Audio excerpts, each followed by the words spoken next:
1 month of competition in the making, 2 months of team practice in the making, and over 6 months of stat preparation in the making. It is finally time for the playoffs of the InkTV Resurgence League. My name is K-Bot, and I am joined by a soon-to-be father and literal child. Popgun, how you feeling heading into the show today? Well, first off, congratulations to Brush for being a soon-to-be father, apparently. I'm feeling great. You know what? There's only one true winner out of this whole thing, and it is us. We get to watch some really exciting competitive Splatoon action, and we don't have to be squidbagged by Biscuit to enjoy it. How about that? Brush, how you feeling heading into today? I'm really excited. We got a lot of Splatoon up ahead. I'm super, second Popgun there. Really glad I get to watch all this high-level gameplay and have a front row seat. Well, of course, you might be wondering what we are about to see, and it's going to be a single elimination playoffs bracket. We'll get this here up on the screen for you all as reference. This seeding was decided after the conclusion of league play based off of the last week there, where we saw our teams face off against one another. We will start with the Jackpot versus Starburst semifinal, and then switch over to the Alliance Rogue Crush Soda semifinal. Following both semifinals, we'll see the third place match, and then, of course, that championship. Popgun, what are your thoughts here heading into this bracket? It's so weird seeing Starburst next to a runner-up title when there's no teams from Japan located in this tournament. So that means there's going to be a lot of fireworks early on. There's no warm-up matches. Jackpot especially has to go into this tournament playing a potential grand final set right off the bat. It's going to be exciting. And Brush, walk me through a little bit more about what we might see in the other side of the bracket. Yeah, I mean, Crush Soda, as much as I tried to defend them last week, they're looking like a struggling team. We talked a lot about how they're feeling behind the scenes and sort of their coordination. Alliance Rogue taking on Starburst and finding a W against a lot of, I think, viewers' expectations. This is going to be a big uphill battle for Crush Soda in the start of today. We'll see if they can pull it off. But of course, the other thing is we got to actually sit down with a handful of our players to get their thoughts heading into the day today. And so we'll send it off to those players, and you'll get to hear a little bit from each of some of these star aggro players that are coming out for each of these teams.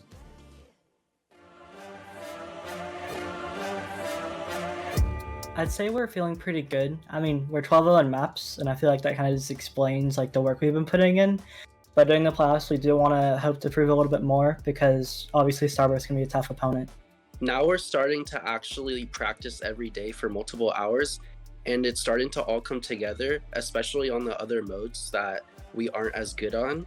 So I feel like now that we're starting to come together, people will start seeing our team like they used to be. So if I wanted to prove something in those playoffs in particular, is that AR in Europe has reborn as a new good European team, and it's possible that Europe might take over NA. And from me, and I think AR, is that we've shown that we can beat NA, and we want NA to be as strong as possible to come back and try to beat us as well.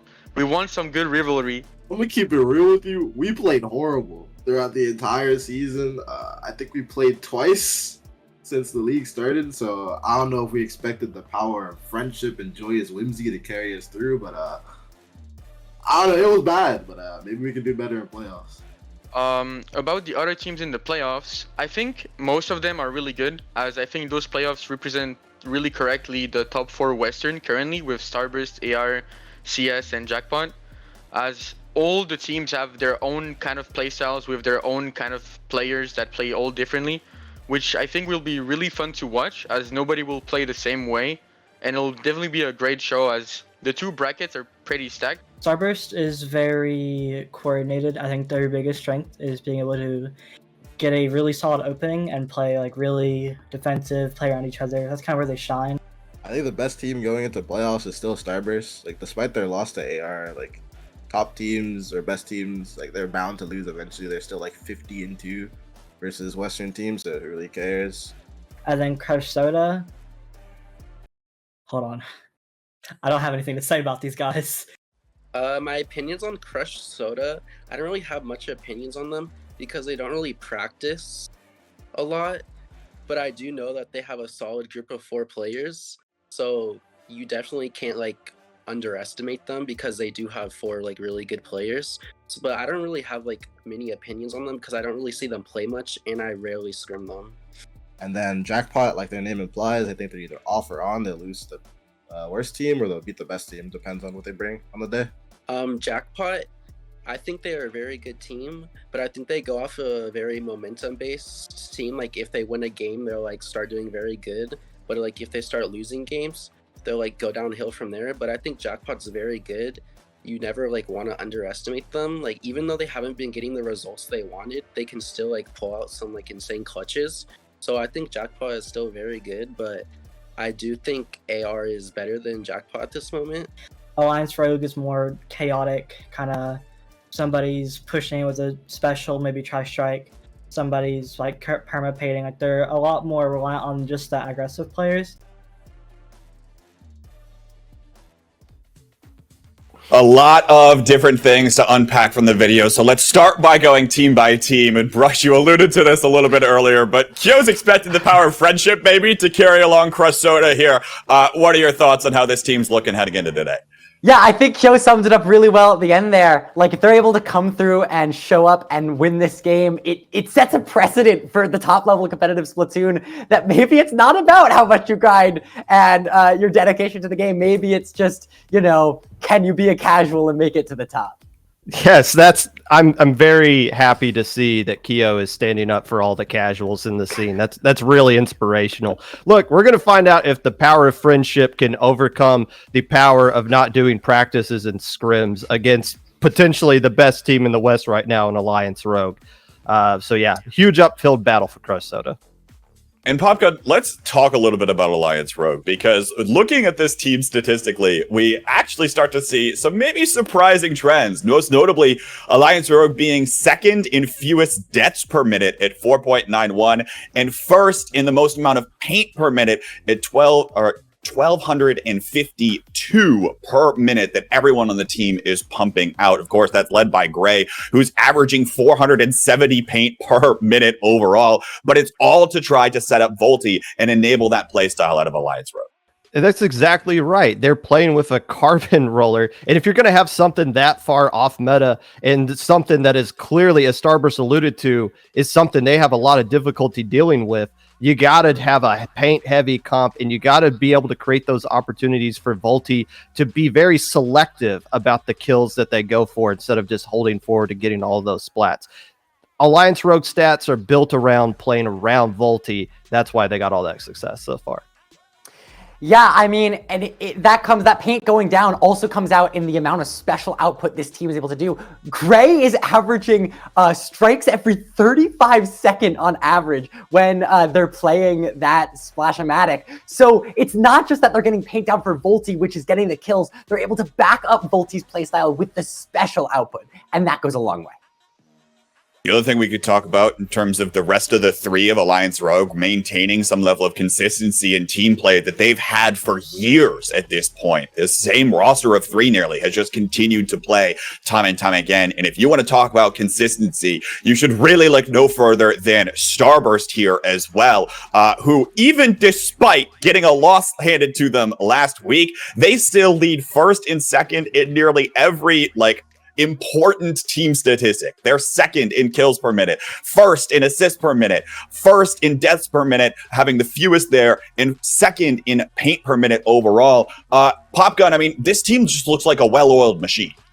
And you got to include the fact that they racked up all those stats in the very clearly much more difficult group that they were in, going up against Graveyard, Penguin, and Alliance Rogue, just barely losing to Alliance Rogue. So yes, it's amazing what happens when you have 4 players that play together for this long a time instead of disbanding and shuffling things around. Turns out you got a pretty damn good team.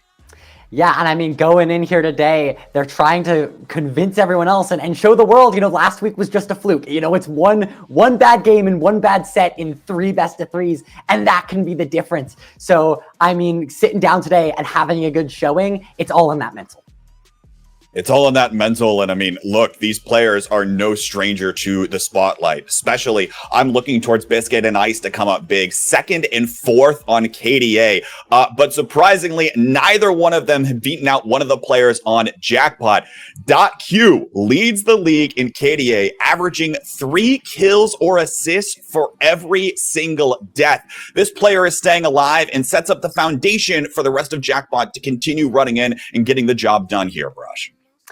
Yeah, and I mean, we talked about how Jackpot leads the league in almost every stat, Starburst leads the league in almost every stat, but Jackpot's sitting 1st place kills per minute, 2nd place assists per minute. So it's not even that they're just staying alive while that's helping, a tremendous amount with .Q's playstyle. They're following up .Q and finding the picks and finding the opportunities to move in and get pushes moving.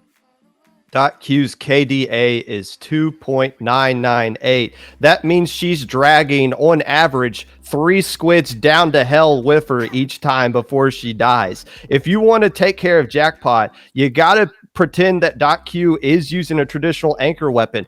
Try to find ways to get behind them and take her out first, and that opens up the door for everything else to fall apart. But so far, Jackpot hasn't been challenged at all in this league, going undefeated per games in their group.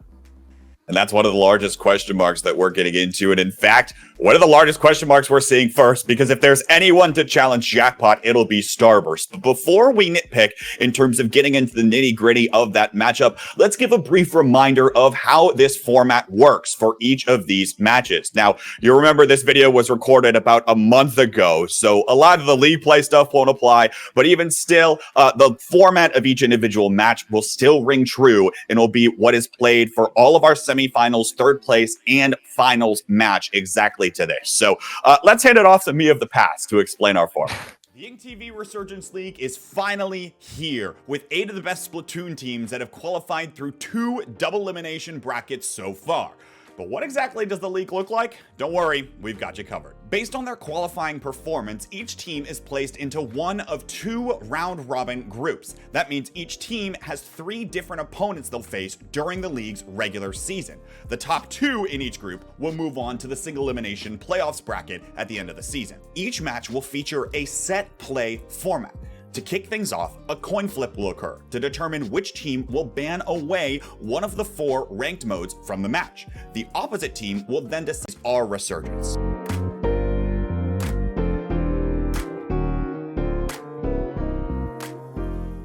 Now, the interesting thing here is that in the playoff setting, it's actually the higher seed out of the group that has won the coin flip by default. For the first match we'll see, that means that Jackpot banned away Rainmaker, and Starburst were the ones to order the modes, sending us to tower control first, then splat zones, and the 3rd set, if needed, will be Clamblitz. Brush, we were talking a little bit about this on the interim, but Jackpot has yet to play Rainmaker, and they are still striking it away here. Yeah, and that makes sense. I mean, when you're a team that knows what you want, who's been able to play together for as long as you have, and when you have a player who's effectively playing backline, .Q, like we talked about, Rainmaker is all around a risky choice to move to. So, hey, banning it again, they're going to stay the top seed here as we go in, and they're going to use it to their advantage. But Popgun, I mean, something you don't want to play up against is probably Starburst on some of these other modes here, right? We can talk a little bit about the potential for the double crab tank to be beneficial on zones. And a lot of people have been striking tower control against Starburst because they look rather unstoppable there as well. Yeah, but when it comes down to Starburst, it's really just pick your poison.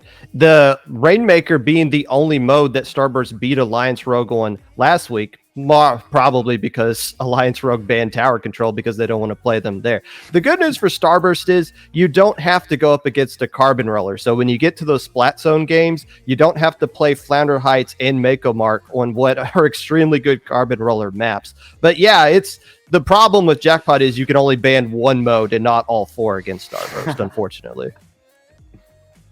Well, the other thing here, though, is that while there might not be a carbon roller, I think there's a little bit of an interesting, idea around how Jackpot is being aggressive, because they're going in with Leafy and Madness being that Splatana Stamper paired up with the Machine combination, which seems to just oftentimes completely shred through opponents with those high levels of damage output that both those weapons are known for. And the second that you can pair both those weapons up, Rush, both these things sound incredibly powerful in the right hands.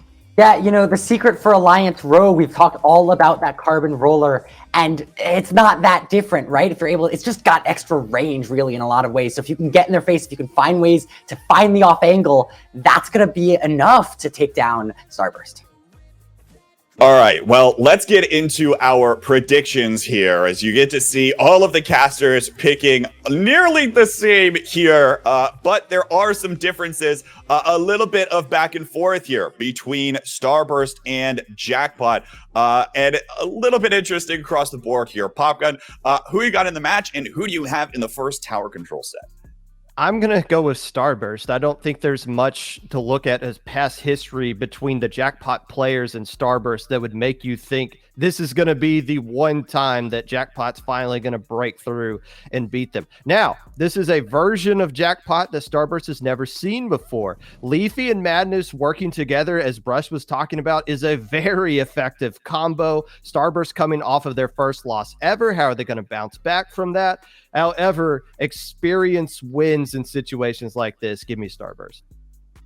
Brush, you're picking Jackpot here to come out in the match. How do you think their odds fare? I think Popgun's jump to experience. I don't love that. I don't love that choice, you know? Like, if we're able to point out something that can win on paper, as long as they're having a good day, as long as they can get in and jump into the gameplay and play their strongest, I don't think the experience is enough. I think they're going to be able to take it. Give me Jackpot. I've got Starburst here because I agree with Popgun on the level of consistency, and it is hard to go against a team that's something like 49-1 in Splatoon 3 versus Western opponents. But nonetheless, you have to imagine that Jackpot is planned for actually being able to come out here and actually, have a plan put together.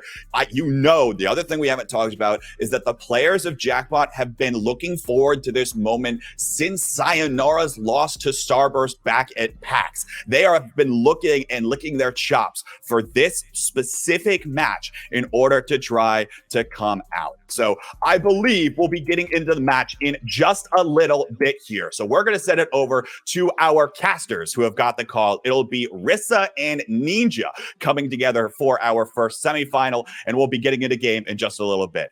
Folks, go ahead and take it away.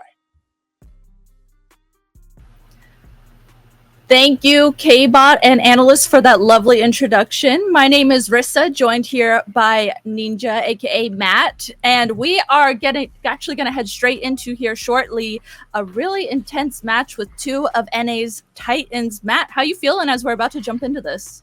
I am really excited, Rissa. This game is a fun one. I'm really happy we get to start with this one. I'm very happy to be here for it because Starburst and Jackpot is a match that I really wanted to see, especially in this league, especially after Starburst finally took a fall recently to Alliance Rogue. We know they can bleed, we know they can lose, and Jackpot have looked exceptional throughout the league. This is going to be a great match to kick today off. It really is. And the analysts talked a little bit about what we're going to go into here. Going to be going straight into tower control, I believe it was. And it's going to be, I think this is going to be really interesting considering that this is one of Starburst's best mode that they play. But I mean, considering how good Jackpot is as well, I don't doubt that they can definitely give them a run for their money and do everything they can to try and fight Starburst on their best mode. Oh yeah, I definitely don't think, this is, Starburst, have it free. I mean, it's going to be nice for them. They're very, very good at tower control. And there's a reason they put it first. You want that confidence booster to be your first set. But still, Jackpot are good at this mode. It's not like they're going to roll over or anything. So I think this is going to be a really interesting one, especially tower control Inkblot Art Academy, considering some of the comps that we'll see. I think it's going to be a very close one between these two teams. I know, and thinking about too, these two teams kind of have little reminiscence of having the same comp here and there. It's going to be interesting too, looking at that when we get into these games, if these teams are going to run similar comps, if maybe that Stamper is going to come out from Leafy, that's going to be that one weapon that's a little bit different. And considering that, I'm sure that these two teams have been really working hard behind the scenes in scrims, I'm sure they have their game plans and they know exactly what they want to play going into this.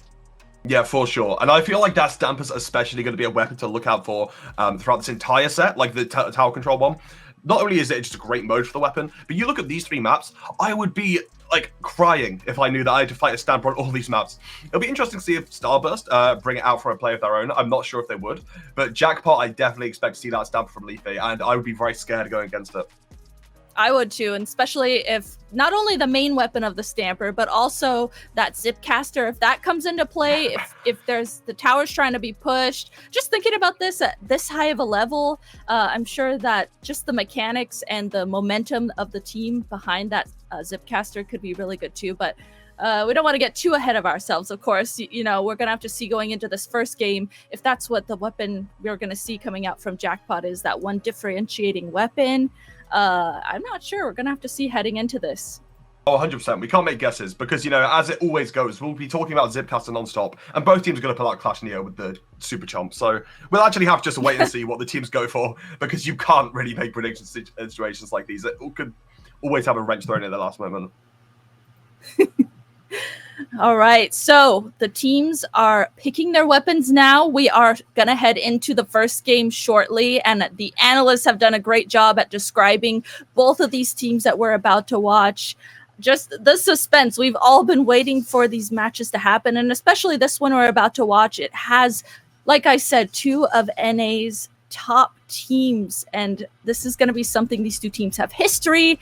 There's so much leaning on this match. Is going to be interesting to watch and see how they play against each other. Yep, a lot's going to come down to this one. We've only got 1 weapon to the lock in, and we're going to get to see it kick into action. I am ready for this one. I think this first game is going to say a lot about how the rest of the series is going to go. I think it's going to be like a very, I don't know, demonstrative game. I don't know. I have no clue what's going to happen, but it's going to... I have no words. I have no words, Trixer. I have no clue. I'm excited. Okay, I'm just fanboying right now. I'm not being professional. I'm just fanboying. That's me. That's me deep inside. You know, I'm trying to keep it together, but you are me. I lost it. I've already lost it. We haven't even started the first game. Okay, so we heard the ticker. We are about to head into game 1 here. Jackpot versus Starburst. Okay, Matt, let's take a look at these comps as we head into this first game. We're going to see the ballpoint and double machine, which are ranged to fight, and the rapid deco. So actually a lot of things I wasn't expecting, but what we are going to see is an Inkjet on both sides of the field. And honestly, I respect that decision highly. I think that Inkjet is really, really strong right now, especially on tower control, especially on a map like Inkpot. It's going to be hard to deal with if you've got a sick Inkjet player. Oh, absolutely. And those Inkjets really come into play too sometimes to take down crabs. And as we see on the field, there are 3 crabs on the playing field. So I'm sure those Inkjets will come into play too and canceling out some crabs and putting a stop to those as well. 100%. We see Q popping it there, but then now going back. Going to be actually losing one of the members on the side of Jackpot, but just getting some busy pressure, trying to stop some pushes. Oh, Biscuit getting low, but the V-up on to save their life right there. Biscuit actually, though, is going to be taken down by there on the side of Jackpot, and it does look like this push will be ended. Starburst Brand, though, going to be pushing up now, still trying to get some value out of this. Oh, lovely movement and interact from Brand. Again, just showing how good that Inkjet can be. And that's going to allow Starburst to start up another push again. Starburst, they're playing a little bit slowly here, just trying to make sure that they have their footing before they get a push going. We see Bagel and Biscuit actually pushing up together, slowly but together, into Jackpot's plat and then their bats as well. They're playing the bats a little bit carefully though, making sure that they don't feed in too far and go down. That way they can get points for the tower. Yeah, Leafy getting pushed there and getting taken out. Actually, that's both machines on the side of Jackpot getting taken down. Bagel there is just stalling. That was going to put a body block, just saving Ice Slice, but oh, Jared doesn't care. Takes out 2 anyway, and that's going to be huge for the side of Jackpot to stop this push. However, the rest of the team goes down. It's just Madness and Bran on the top run, but Bran isn't going to take it too risky. Playing back, just throwing some torpedoes and allowing the rest of the team to get back into mid to allow the next push to start going. Madness has 3 on already, so it should allow Jackpot to hopefully get into mid. Right now, they've been on the back foot the entire time, and Starburst still have great mid control. And with Jared going down, that's going to give them another great opportunity to get going here. Yeah, Starburst once again in this position where they're holding mid and just playing a little bit carefully. You could see they waited for specials, they waited for that Inkjet, that Booyah Bomb, and that Crab to start pushing the tower. On the other side though, Jackpot having an Inkjet of their own. A really nice pick there from Brand's Inkjet. But in the midst of all of that, it's just .Q left alive for Jackpot. .Q having to back up, try and wait for her teammates to come back as she tries to hold their bats as best as she can. Doing the best job she can against Isis. Oh, Isis Crab, and actually is able to take it down. Great job, but Jared is going to go down in return. They go down, pushing on the plant very, very aggressively, running up into Mantis space, taking him out. Running on to Leafy now. Great assist from the team to take him out. Even though Bagel goes down, that's a great opening for Starburst to hopefully break this check at last and start moving forwards, and it will happen. Brand's got another inkjet online. Brand's inkjet's been insane. I'd be terrified right now, but it does actually look like it's not going to get the pick desired and could actually take it out here. But this teammate will stay alive, and this push continues, ticking down to 20. Oh, Leafy there tried to flank around and just pinch in front of the tower with Madness, it looked like, but Leafy was called out there. But it looks like that pinch actually worked. A couple of the members from Starburst turned around to stop that push, and then Madness paired with Jared and Q coming in the front was able to put a stop to that push as the points from Starburst got all the way down to 15. So now once again the tower resetting into mid, and Jackpot, they're trying to play fast. They're trying to paint mid fast. They're using this Inkjet to create space. But Starburst, once again, they are on it. They have completely locked down that little bit of momentum that Jackpot had. Yeah, they've locked it down, and it looks like Jackpot's finally going to get the push going, but they managed to shut it down once again. They've been doing a great job of keeping with this entire game. And again, it's Jackpot on the defense. They happen the entire time. Leafy again going for this attack on the side, but this time not getting taken out, actually getting one of their own. Now getting Ice, and that's going to be two. Both splashes goes down. Trying to take the fight with Bran in mid, and does eventually go down. That's enough of an opening for Jackpot to start getting mid, but Bran is going to pop the Inkjet and try and not let him get into mid so easily, especially with this Booyah Bomb. Starburst are letting up despite losing two members. Now Bagel's running back, and they're going to be going back onto the attack, but it is Bagel going down into Madness on the machine, and going to be start looking towards Biscuit and the other members, and it will be Jackpot finally getting some space on the mid here. Yeah, Jackpot once again slowly getting the space into mid, but they do have to be careful. They are down a member. You can see the members of Starburst are grouped up here on this left side of the map, and they're making sure that they don't feed in too much. I love the way that Starburst just makes sure they play in synchronicity and they play in a wall together and just try and make sure they push up. Q, though, now going to be the one getting those Inkjet picks. Look at that, Q getting two Inkjet picks. That's going to enable Jackpot finally to get to this first checkpoint and start pushing. I have missed seeing these Inkjets. We have not seen an Inkjet meta in so long, and some of these shots are just game-changing. These players with insane mechanical ability get on this special, and you just forget how much you can do. But unfortunately, it's going to be that Crab, the other special we've known for so long, that is going to be taking out Leafy, and the rest of Jackpot going down to only 10 seconds left, and it's Leafy on themselves. They do take down Bagel, but unfortunately, it is now just Q. There's only 3 seconds left, and I don't think they're going to be able to go back to the tower in time. That's going to be Starburst taking the first game dominantly. Ooh, man, the Jackpot definitely there. It took them a little while to get their footing, but finally they were able to get in a point where, right at the end, they were getting that momentum that they feed off of so well when they are doing their best. And maybe this first game will just give them a little bit of, you know, some idea of what they need to do going into the second game of the first set.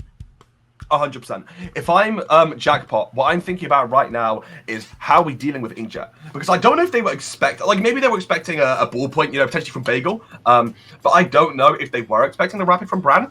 It's a pick we've not seen in a long time, but oh my god, did it work well. Especially, you know, on a map like Tower Control Inkblot, it's perfect for that sort of weapon. The pressure from the torpedoes and especially the Inkjet was just relentless. The amount of times Starburst, it looked like their push was going to end, and even if Bran didn't actually get the picks, just having the pressure, having the movement, and staying alive just scared Jackpot enough to the point where they could never get back into mid. I'd be looking at how are we going to counteract that, and how are we going to deal with Bran's Inkjet when they come to fruition, because so far they've been a pain in Jackpot's side. That's going to be really interesting thinking about too. I mean, it almost seems like you said we haven't seen this Inkjet meta in quite some time, and it felt like in Splatoon 2 we saw it so much. So that first game really showed us that Inkjet meta is starting to come into play. And thinking about when we head into the second game, what are we gonna see in these comps on the side of Jackpot? There is no Inkjet in sight, and guess what? On Starburst, there's no Inkjet in sight as well. We have a mere comp headed into game 2. The battle was ended. Okay. Really interesting to see where that comes from. I don't know if the comps stay the same or anything happened, but I'm assuming they will, so we can talk a bit about that. This is about as... Okay, cool. It was just a production thing, but we'll be getting back into it shortly, hopefully.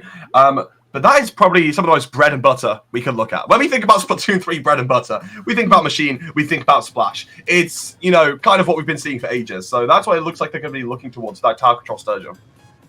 Yeah, thinking about that too. There was a little bit too where we were seeing not as much of that double crab splash. We were seeing the vanilla splash paired with the neo splash, and looking at that comp that we just saw, it looks like we really went backwards a little bit and went back to that double crab and that double machine. Of course, the double machine sticking around a little bit, but no neo splash in sight heading into that second game.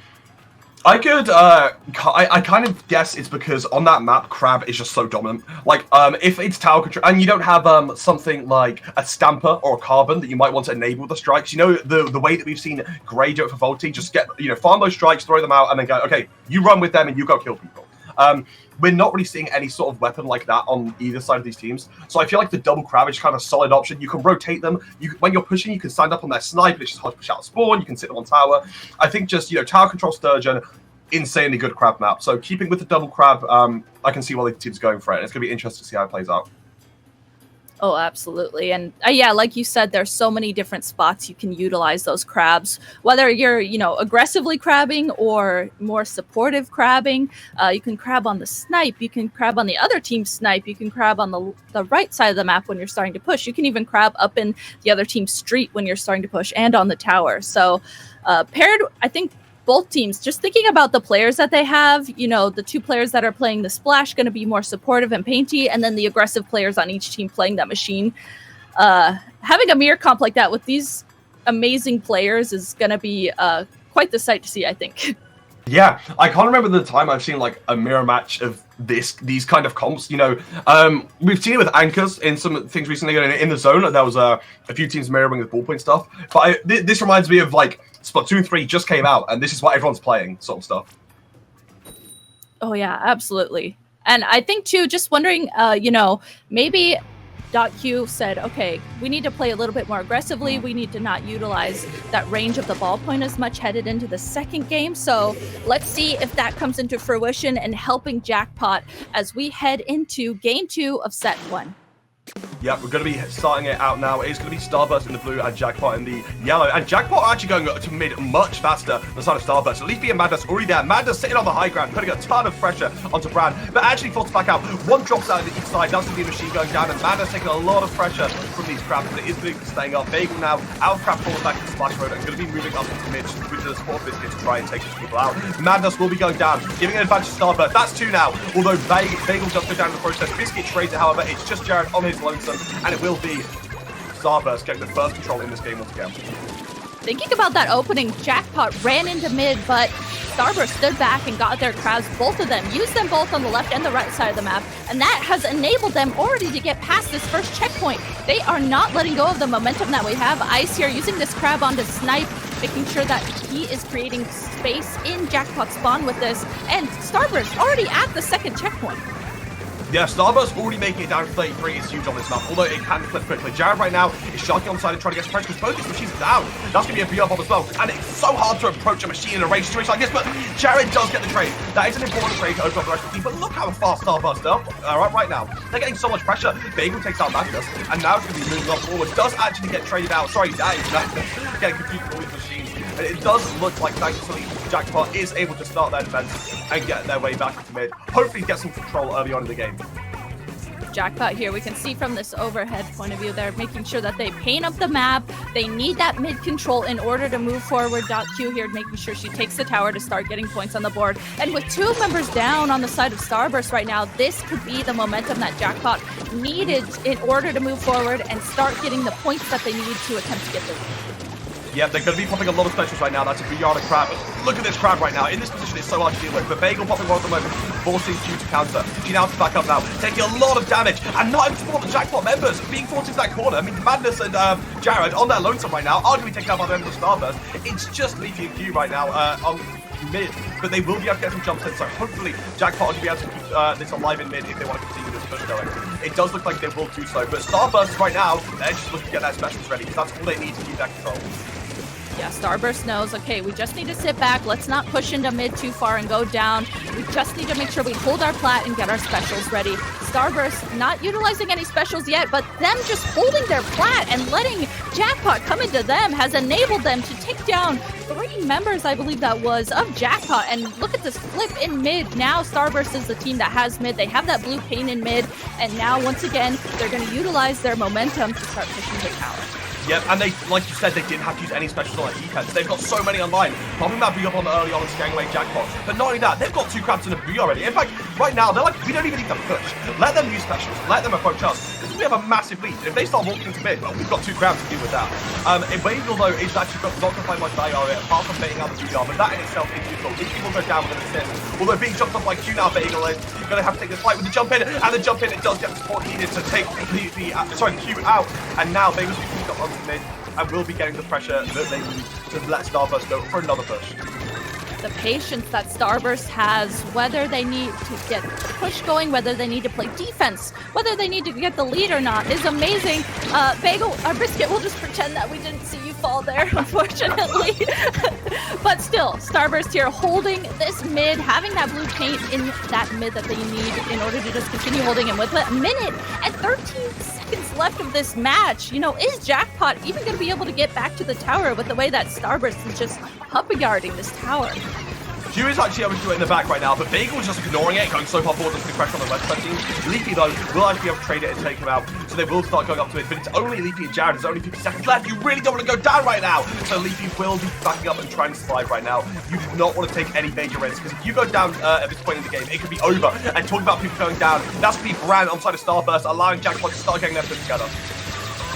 Jackpot here using a crab and a booyah bomb to make sure they at least control mid, and now you see Jared here trying to control Starburst snipe and just make sure that they clear it before they start pushing tower. That snipe is really important if you are trying to push the tower. Someone could be sharking there, as we saw Bran there underneath the snipe. Jared taking on Bran, getting that pick, but this crab coming out on the left side is going to put a stop to that momentum that Jared had there. And now Starburst once again doing exactly what they do, sitting back, making sure that they guard their plat and get some specials ready for defense.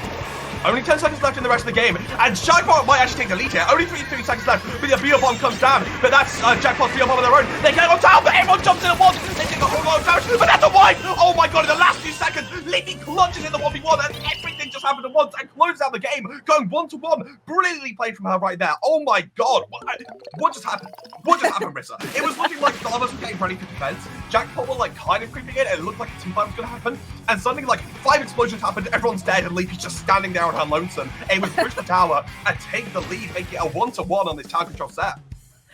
Oh my gosh, I know. As soon as they got, I didn't see which machine it was, but they got one of the machines down from Starburst, and then all of a sudden it felt like a finger snapped and everything just completely snowballed from there. Oh. Whew, that was crazy. And we got to see it from that overhead point of view. So like you said, we just saw all of a sudden it seemed like everyone exploded, and then Leafy was just there, and then all of a sudden they got the lead. That was insane. I know for a fact that later I'm going to be going back to that point in the match and watching it on like 0.1 speed, like 0.01 speed, because I need to know what actually just happened there. Like I promise I was watching. I wasn't distracted. I was like looking at my screen, and suddenly it's just all, it's gone. And now we're going to a game 3, and it's going to be a tower.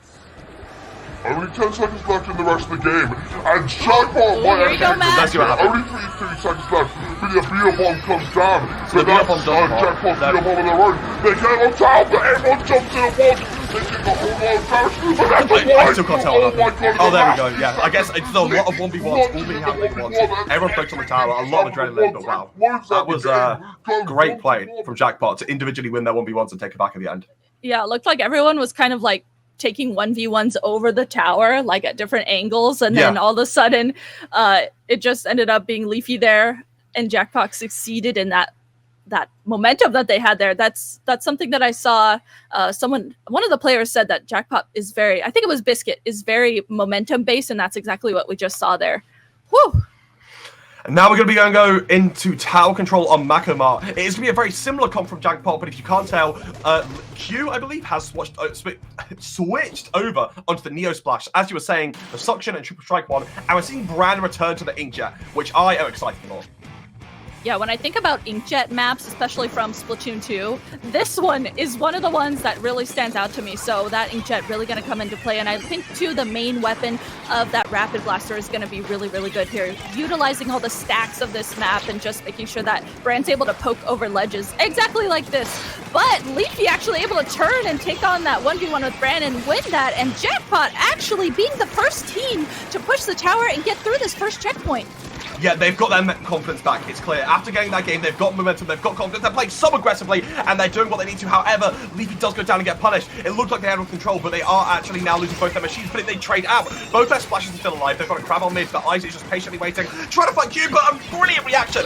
Even though Ice gets the jump, Q just turns around, 180s, and takes him out.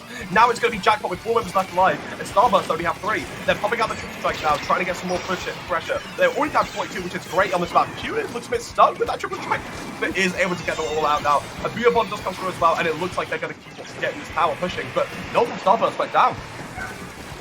Starburst is trying to regroup in their spawn, but unfortunately for them, their spawn is so small and they haven't quite been able to regroup, as Jackpot getting their score all the way down to 41. Finally, some specials come out from Jackpot. As we saw Ice there using that crab, Jackpot able to start taking some space and at least get that tower away from that second checkpoint area so that way they can figure out how to regroup here. Now, I mean, as Starburst is starting to regroup there, Jackpot is being the team now that is controlling mid like the previous games that Starburst was doing. Now it's Jackpot's turn, and they're controlling mid. They are not letting go, and they're continuing to slowly chain specials. And his control is dominant. Jared's putting so much pressure on Ice there. He looks so scared, actually, but does get the kill on the Booyah, but now going down with the help from Jared. Now it's going to be a 3v3, but the machines from Jackpot go down once again. Jared's going to be aggressive, though, not backing up, but actually does get punished for it. Starburst are able to capitalize off that and start getting mid pressure, which they've longed for all this game. You know, it feels like they've had control the entire set until the end of the last game, and now they're suddenly slipping, but they're finally getting back on the front foot. Biscuit now is going to take this 1v1 and does pop the BR, but 2 people shutting him down. Buzz actually getting off, though, and that's going to be 2 people going down beside of Jackpot. Only Q left alive, and the 2 members of Starburst are going to keep this push going.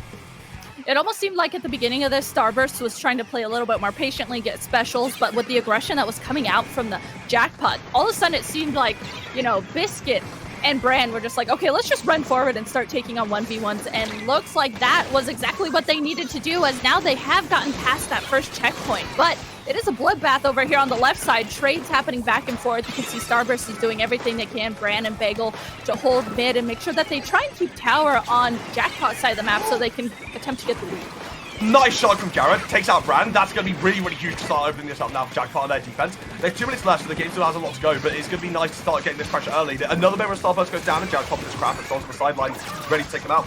He's trying to put this pressure on Ice here, but Ice does enough damage to the crab to allow Jackpot to lose some members. And now it's looking like a pretty even situation here in mid.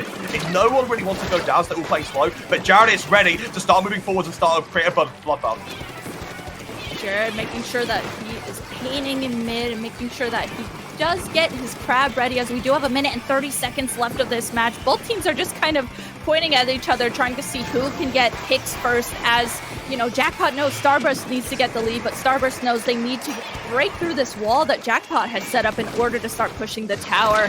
Crabs coming out from each side.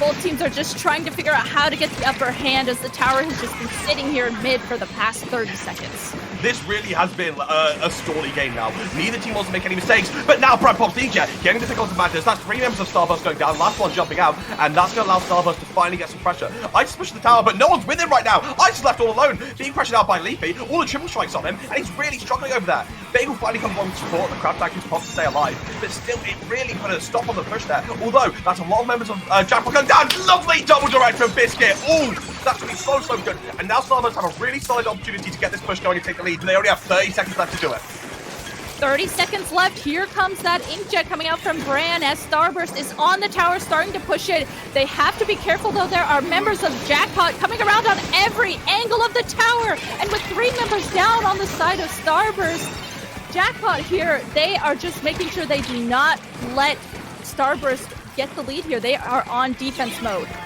Yeah, they're playing really passive there. And a pick from the suction bomb takes out Ice. That's all that was needed. And now it's 4v3. OG gets another kill. That's 3 going down. Only 1 member left alive. Biscuit's in the spawn, but he gets taken down with 5 seconds remaining. That's going to be it. Jackpot take the first set 2-1 over Starburst. Oh my god, what an eventful set. It really looked like Starburst were in control for the first game and the first half of the second. They looked dominant, but Jackpot take it back, turn it around, and are going to be up in the lead now over Starburst in its first series. Wow. And, you know, most of us were not expecting that outcome, but man, Jackpot showing up today. They showed us, okay, let's get our bearings a little bit in that first game, figure out what we need to do against Starburst. And then in those last 2 games, they showed us exactly, they figured out what they needed to do. Yeah, they worked it out, they've turned it around, and they've put themselves up in the series. I think we're going to be moving over now to hear what the analysts have to say on this for our next set. So let's have a listen in on that, because I'm sure they've got a lot of words to say about those games. So Jackpot comes out of the gate strong, takes a tower control set that most people might have been writing off for Starburst almost instantly. And Popgun, even despite a lot of the compositional mismatches we were talking about, shows that they're coming here with something to prove today. Okay, let's back up a little bit here, because we were just a few seconds away to coming on here and talking about how Starburst just 2-0 Jackpot in tower control, how Jackpot is using a mirror comp against Starburst, trying to outskill them basically at their own game, and how it wasn't going to work. And then all of a sudden, they somehow have the last man standing in game 2, and they take a commanding lead at the beginning of game 3. What a switch of emotions there. Something clicked for Jackpot at the right time. I can't believe they beat Starburst at tower control. Brush, let me just get your reactions here, too. I don't want to have to limit you. Where are we thinking right now? Especially given that we were talking a little bit, or at least the players were talking about Jackpot being a momentum-driven team, and now they're heading into modes that might even be a little more even for them. Yeah, that's exactly what I was going to bring up. I mean, once Jackpot got going, once they were able to come out and show up and wake up and get that first push moving, even though it was towards the end of game 1, I mean, something clicked and they woke up and they were able to play. And it looked like Starburst wasn't able to come back from that. I mean, they just shut down. They said, oh, crap, this team can play Splatoon. I didn't know that. And all of a sudden, I mean, Jackpot steamrolling forward, they're going to get a huge push in that game 3. And honestly, that looked like the end of the game there.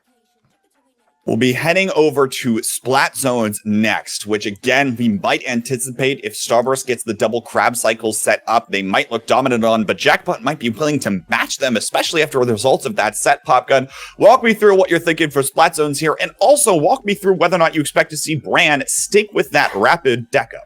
No, I think that rapid deco, which by the way, Brush did some looking up behind the scenes. Nobody's used that weapon in league play so far. I think that was just for that tower control thing. I think we're going to see them go back to using more sloshers, or like a tri-slosher going forward. What I'm expecting to see going forward with this one, Leafy has yet to use Stamper or Wiper. We were kind of expecting that to be the little bit of the difference they were going to use in that last set. They didn't need it. Turns out, as boring of a dystopia as it may be, Machine and Splash gets the job done. I think we might see that Stamper and Wiper come back out in this set, though. Who you got, Popgun? Real quick. Zones is up next. Starburst or Jackpot? You got to think with what you just saw, Jackpot might win, but at some point, you got to think Starburst is going to start playing like Starburst. I think they come back and make this a game 3. Rush, where are we thinking here? Jackpot going to keep riding the momentum? It's good to hear Popgun is on the side of luck here, joining the dark side, gambling away the savings. I'm Jackpot all the way. Well, we'll have to see what they've got prepared as we head towards the zones set here, as Jackpot is up in an entire mode and Starburst has to crawl back in the next 2 to advance on to the finals. We'll send it now back on over to our casters. It's Rissa and Ninja still to handle us as we take a look here, and we're trying to see whether or not Starburst can come on back. Thank you so much, Kate. K-Bot, for that lovely introduction. And as our analyst highlighted, we are going to be headed into set 2. So remember, there are 3 sets in this grouping of this match that we're going to be watching, Starburst versus Jackpot. Jackpot, of course, taking that first set that we just saw, and now we are headed into set 2. So Starburst going to have to win this if they want to take Jackpot to a set 3, Matt. Yeah, Starburst going to have to take this Splat Zone set at, over Jackpot, and then they're going to have to take a Clam set if they want to advance in this tournament. It is going to be an interesting one, because now Starburst have this downtime to talk and discuss. They're very much a team that, Matt, you're muted like on. AR in the sense, are good at adapting and improving. Sorry, yeah. It looks like they are a team that have been adapting and improving throughout sets. So having this little downtime could potentially help Starburst be able to get themselves back on a better foot, because they looked dominant early on. I don't know if Jackpot just switched on and was like, okay, this is how we play the game. We've got it. Or if it is Starburst starting to slip. We'll have to see how both these teams now go into this Splat Zone set. I know, I'm thinking about the comps that we saw. There's differentiating comps coming out from Jackpot there. We saw, .Q playing that ballpoint. We saw .Q playing the Neo Splash. So I'm really wondering, maybe that switch up from playing an anchory weapon was the switch up that they needed to match the more fast-paced aggression that Starburst has been playing. Yeah, because that, Tower Control Ink Block game, they didn't really leave spawn much. They had maybe about 30 seconds of playtime from mid and onwards, and apart from that, they were just kind of in their spawn on their plat. It was really hard to move forwards. But once they got on that double splash and started, allowing to have more paint, more pressure, more aggression, the crabs, it really did help them out. It'd be interesting to see if they decide to stick that on zones. Ballpoint is very, very strong on that mode right now. We saw it dominate through a lot of it in the zone, but potentially they're like, okay, you know what? We're comfortable with this. Sometimes you spend months scrimming a specific comp, you come to the tournament, you switch up, and you're like, no, this is what we play today, this is what we win on, this is what we're comfortable on, and this is what we're going with. Yeah, that's a great point to bring up. As the meta starts shifting into something new, like this ballpoint meta that we're seeing, this inkjet meta that we're slowly starting to see in the past couple weeks, sometimes you just kind of have to revert back to what you've been really practicing with your team.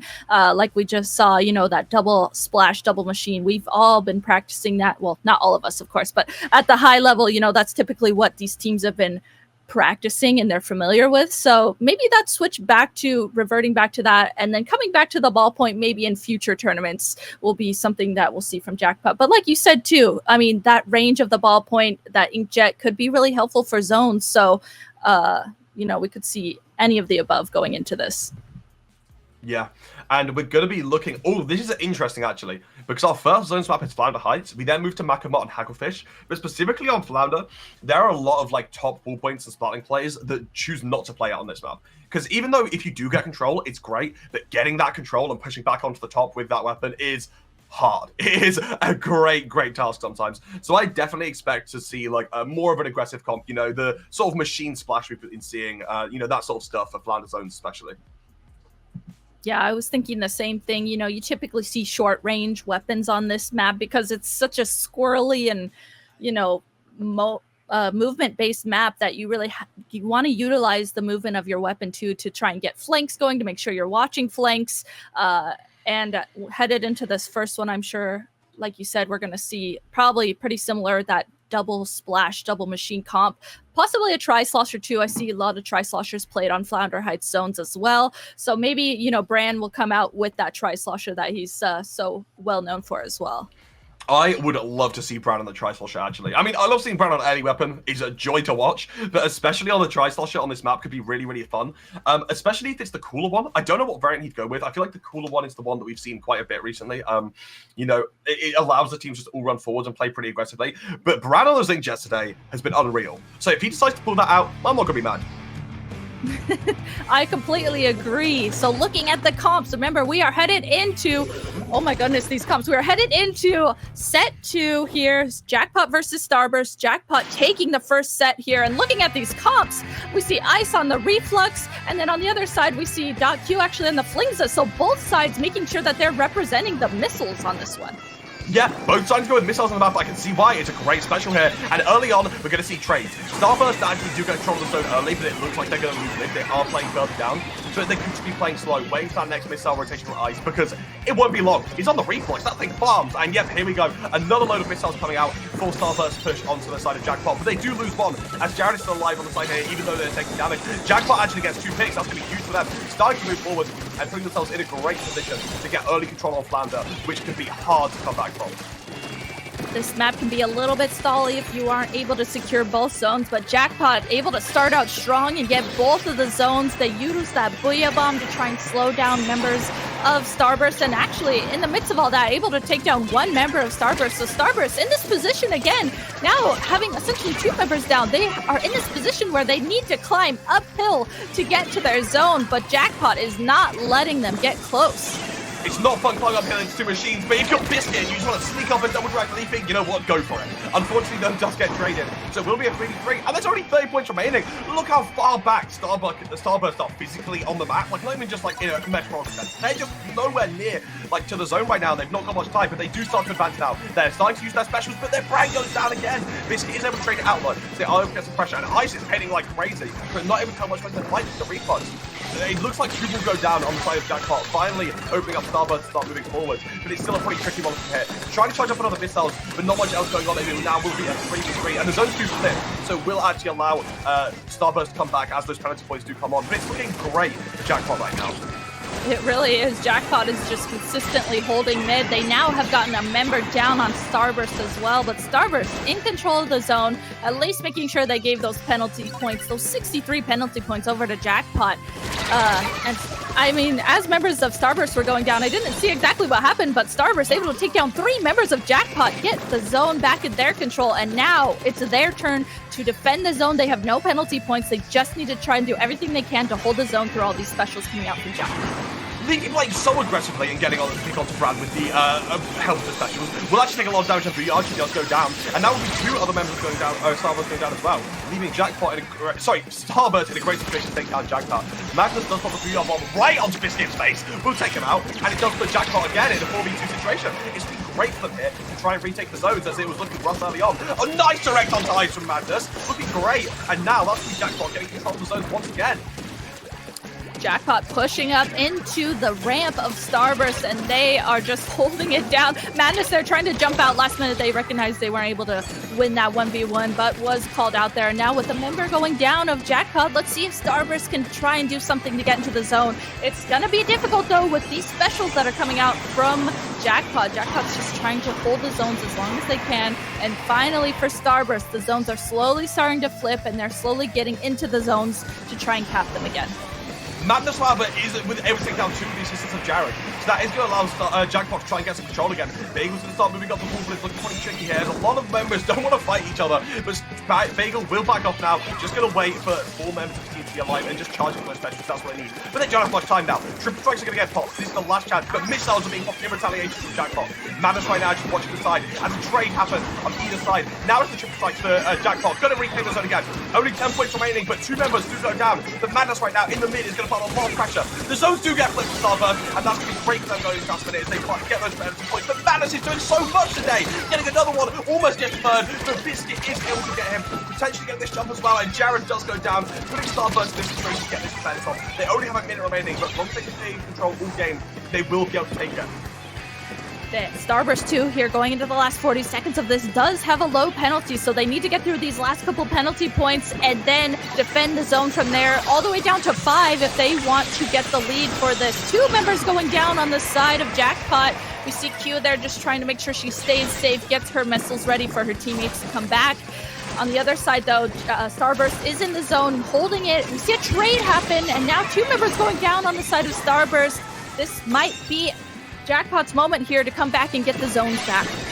Brandon went on really aggressive defense there. Does actually get one, but then it is punished, and Starburst didn't want to lose him. Although back in the fight, but Biscuit goes down. It's a 4v3. Missiles coming through for Jackpot and what they need, displacing every single member as they start going down. Bagel drops it to 2 people, able to get one, but gets traded out. In the last few seconds, the zones went into Jackpot's favor, and that's going to be them taking the first game of Splat Zones in a pretty convincing fashion.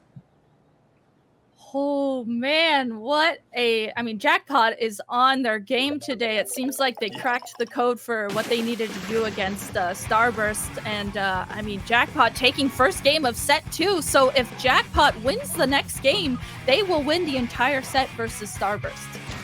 Yeah, they only need one more now. This is getting really scary if you're on the side of Starburst. And I don't know, Jackpot are just on their game. I don't even think it's Starburst slipping as much. You know, I was saying before, is it one or the other? Jackpot are just playing exceptionally. You know, one thing that I want to highlight, I don't know if the camera just loves him, but Madness has been on fire today. I feel like every single time I see this guy, he's getting like 2, he's getting 3, he's maneuvering, he's winning a fight he shouldn't, being on fire and really, you know, helping the members of Jackpot come to victory, especially with the support of those missiles and strikes at perfect timings have just looked great. Their special rotation has been perfect. Like, I feel like the names are switched. Normally the special rotation is coming from Starburst, but right now, Jackpot are on fire with how they're playing. Also, I want to ask, Reflux? Okay, you know what? Ice did this last week on the same map and mode, Flounder zones, same weapon. And I was like amazed that we saw that Reflux come out. And I was pretty interested too that it came back again. So I'm slowly starting to realize it's like, okay, is this becoming the meta for Flounder? Missiles at least, you know, .Q on the Flingza, which we don't see typically a lot. And then Ice on that Reflux. Are missiles becoming the meta for Flounder zones? Yeah, I mean, I think missiles on that map have shown to be really, really good. Like, I don't know, like when you pop the strikes and you pop the missiles, people are just able to like run in at the perfect timing and get stuff done. It really, really worked for both teams, and I think it was what they needed to come through. Unfortunately, I feel like when you look at Reflux versus Flingza just kind of does more outside of missiles. Yeah, Reflux is farming them more, but Flingza does more as a weapon. But now we're moving away from that mode. I feel like we're going to move away from missiles too, and we do. We're going to see the ballpoint come back from Q, and we're going to see a Stamper come out from Leafy. So it's a lot of stuff being texted early on, and we're going to see the Naught come out from Bagel. Talking about going back to comfort in a pinch, Bagel's going to be going back to the weapon that started him out and the weapon that he was known for being such a god with. Ooh, okay, so headed into Splat Zones on Mako Mart. Right away here, Bagel actually getting a pick onto Leafy Stamper, and Bagel pushing up on this right side with the Nautilus. Though the zone initially is capped by Jackpot, Starburst playing that patient game that they do so well, slowly pushing up and slowly painting the zone as they take down 2 members of Jackpot to now cap the zone for themselves. Yep, Starburst in control early on in this game, and they're looking to be in a great position to defend this. Biscuit's going to be on the sideline with a B-Off on ready, so can play pretty aggressively here. But you've got to be careful. That ballpoint with Object Shredder can shred you. It's going to be Starburst now in the lead as the triple strikes do come out. They're all going to back up. Nice fighting to make sure those specials don't do much, and retaliating in their own way to keep control of the zone. 3 special uses from Jackpot. Currently no one going down. Inkjet no one find anything yet, and it will be Starburst still in control despite all those specials coming through. And in fact, 2 members of Jackpot going down. Perfectly played by Starburst. That was very, very clean. Kiting their specials, coming back, going towards their own, and getting great control there. Now Starburst looking really good this game. They are setting up on the right stack. You can see they're slowly starting to push through the left side as well. Biscuit leading the charge over there.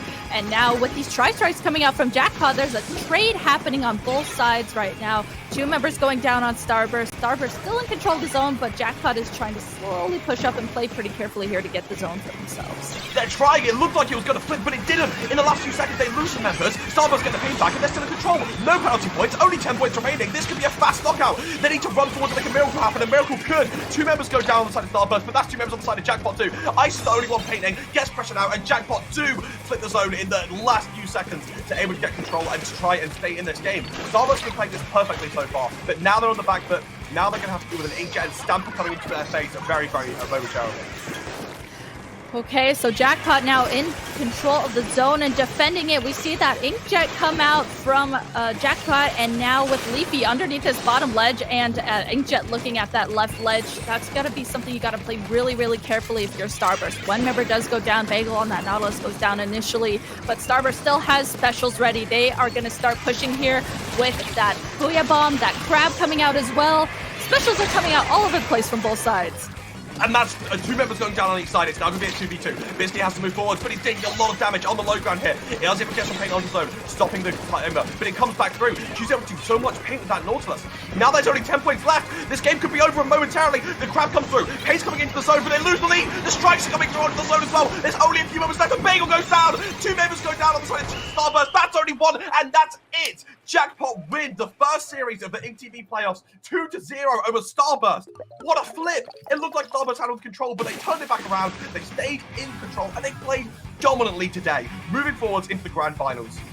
Wow, that was an amazing turnaround from Jackpot, not only throughout that entire set, but in that last game that we just watched. It looked like Starburst was going to take that, but Jackpot, man, they were able to completely play that patiently, get that turnaround right at the last possible second and win that. That was amazing. I mean, what an upset, right? You know, Yeah. Starburst have been so dominant, not just, you know, in this league, but in Splatoon 3. Since this game came out, they have been the team that wins and wins and wins. Unless we're looking outside the West, all they do is win. But then they went down to AR recently, they went down to Jackpot today, and that's going to be the end of the InkTV Resurgence League for them. Oh, well, obviously they do have their third place match later. They can try and still get themselves a podium spot. But it's going to be Jackpot that is going to be moving towards the grand finals. Whoa, okay, so we are gonna this is gonna be it for Matt and myself. We are gonna hand you guys over to the analyst desk though, so they can break down that crazy set that we just saw.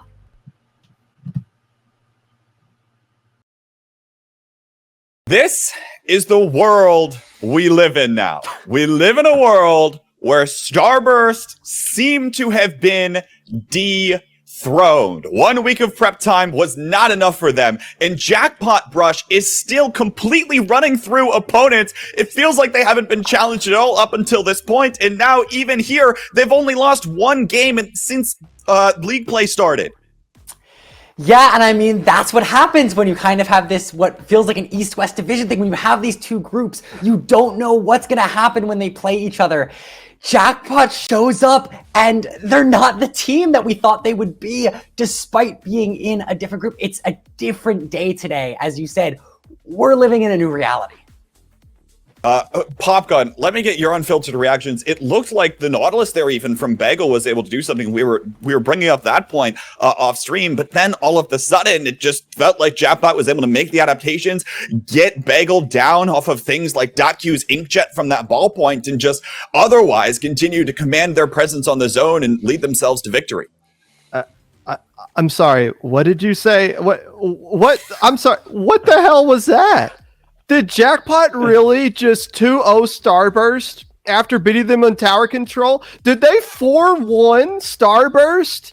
That Starburst that was 48-0 against teams from the West just a week and a half ago?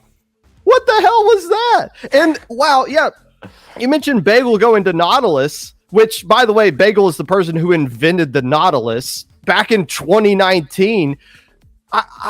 I'm at a loss for words. I don't know, and that's weird for me to say. I honestly don't know what to say. Maybe it's just the fact that Jackpot, we haven't given them enough credit in this kind of environment where they get a full week to game plan and prepare for their opponent. I'm starting to think maybe Starburst overthought it a little bit. We saw Brand using something we'd never seen them use before. We saw Bagel using Nautilus, which again is something they haven't used this entire league. It seemed like Jackpot was just more ready for this one, and it really, really showed. And Brush, that's the interesting point where we start talking about overthinking things, right? You have to imagine in a world where Starburst has not been challenged for so long, now they start to be challenged, and they start pulling out things that they think might work on the fly, but might also just not have been practiced in scrims. Yeah, and sometimes it's not even like a split-second decision. Sometimes you sit there and in the week you say, look, we know that Jackpot said that they've got something ready for us on tower control, so we're going to double reverse psychology them and pull out something we've never done, so that way their prep is not worth, like, these players go so far to try to have a little bit of an advantage, and ultimately one team practiced something and one team pulled out Rapid Deco, and while it's not a bad weapon, you've never played it before in the league. You don't know what it feels like on these maps in this setting with this pressure. It's just a different thing. Popgun, I feel like we have to keep talking about this at least a little bit more, because this is like as you were kind of talking about earlier, this is unheard of. This is uncharted waters for so many of us here, where we're starting to see the transition of the guard. It feels like the tournament's over, doesn't it? It feels like that was it. That was like, how can you top that? Unless somehow Crush Soda pulls off this monster upset up ahead. But look, this is as shocking as it is because we weren't expecting this to happen at any point. Starburst losing, period. This is a good thing for all of us. The fact that there's actual parity at the top now.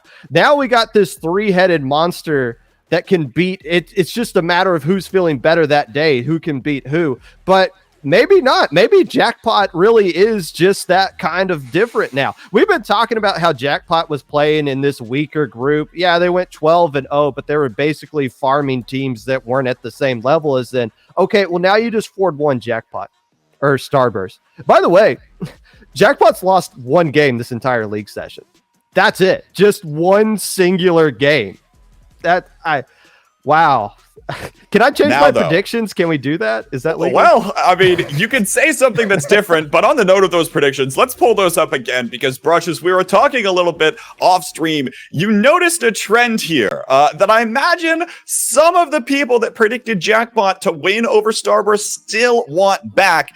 Even in these ones, even the casters that ended up predicting Jackpot to advance, they predicted Alliance Rogue to win finals, including yourself. Do you want to take that back? I mean, how are you feeling now?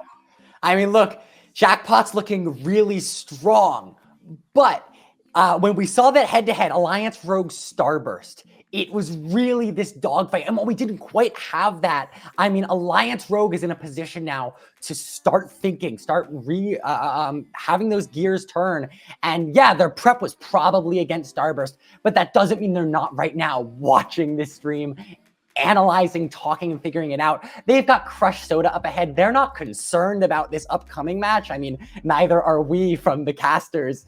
But now they're thinking about Jackpot. Their heads an hour ahead. Popka, is that a good idea? I mean, I feel like every time we talk about that in a sports context, it almost never works for the teams. I can guarantee you Alliance Rogue is not looking past Crush Soda, and they shouldn't. They're going to play them coming up right now. For for Jackpot, though, man, I just want to automatically say Starburst won that set. I'm so used to just doing that. For Jackpot, though, when they get to that set, whether it's Alliance Rogue or Crush Soda, that's where we're going to find out, okay, did you put all your eggs into figuring out how to beat Starburst? Did you leave anything left in the tank to go after whoever's going to be in grand finals? But that's not something we need to worry about right now. Now it's Alliance Rogue. Are they just complete shock about what they just saw that they might overlook Crush Soda? I don't think so. But we'll see that coming up. But we'll see what happens here, right? As we take a look more towards this next match, we do have the